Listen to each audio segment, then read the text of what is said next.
Ever wonder why some venues let vendors set up in 20 minutes flat, while others turn into a chaotic game of human Tetris? The secret has nothing to do with luck and everything to do with a tiny packet of paper that most people never even think about.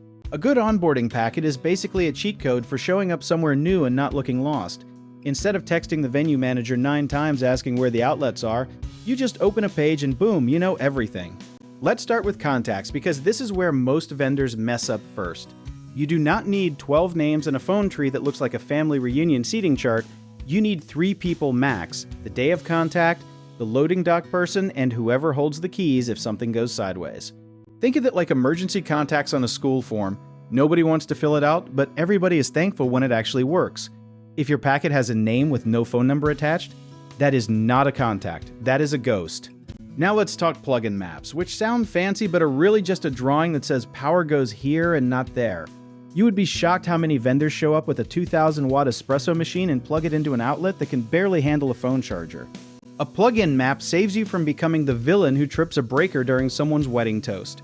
It also saves the venue from an awkward number because a full blackout during dinner service can cost real money, sometimes upward of $500 in refunds and rebook slots.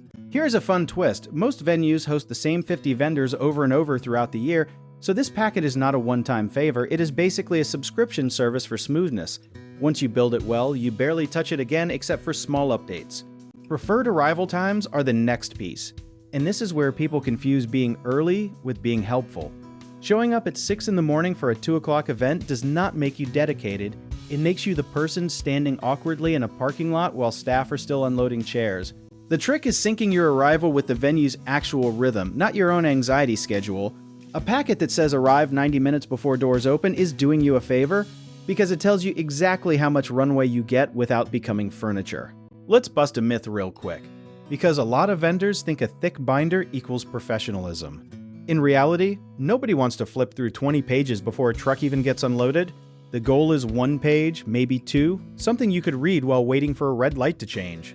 Historically, event coordination used to run entirely on sticky notes and walkie-talkies, which sounds charming until you realize how often things got lost in translation. The shift towards simple shared documents is honestly one of the most underrated upgrades in event history, right up there with folding tables that do not wobble. Here's the part that feels almost too simple to matter: updating the packet after every event. If the loading dock door jammed last time, or the power kept tripping near the dessert table, that goes in the notes immediately, not 3 weeks later when everyone forgot. Community wisdom among seasoned vendors basically agrees on one thing: the best packets read like a friend explaining the venue over coffee, not like a legal document. Warmth and clarity beat corporate stiffness every single time, because stress is already high enough on event day without adding formal jargon. At the end of the day, a great onboarding packet is not about looking impressive, it is about making sure nobody is Googling where the fuse box is at 7 in the morning. When contacts, plugin maps, and arrival windows are simple and current, the whole event just breathes easier. So if this kind of behind-the-scenes stuff is your thing, want to learn more about our company? Check out our links in the description.